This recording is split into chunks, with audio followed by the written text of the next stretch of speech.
رضا بیا این رابطه رو تموم کنیم. زانم توی غلام بشی. نه آخه ببین به شما نره ولی به غافره به وفای. رضا الماسی، مرداد دیم استودیو. اگر توی ولام بچی رکی بهانه نگر برم و چاویل دو کفم گیره نکرد دستم بگر بعد از 2 سال در و دری دارم شکن و بی وفا منی شوانیم سزنم و گرد ارکل و خاطره لده ها و سرم خنگی رکم در و درم تخون یزانی لا مسو چه ها وردیدن و سرم خنجر کتای و نو دلم چی دو کردی آخر شرم یه روز غم و تنو و این روزگار گرم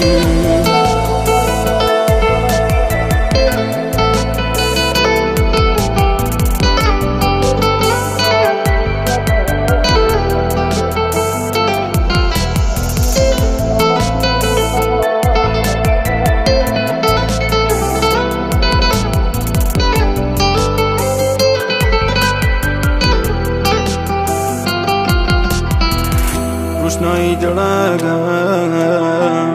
ولای مچیه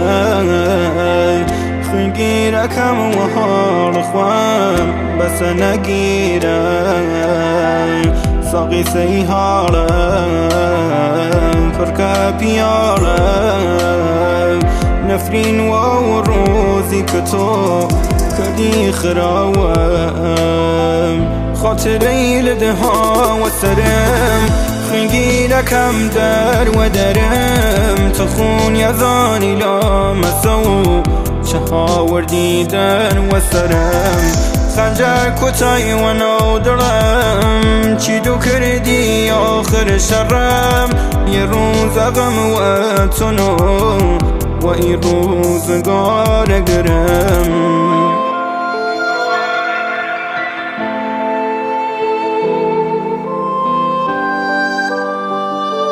تنظیم، میکس و مسترینگ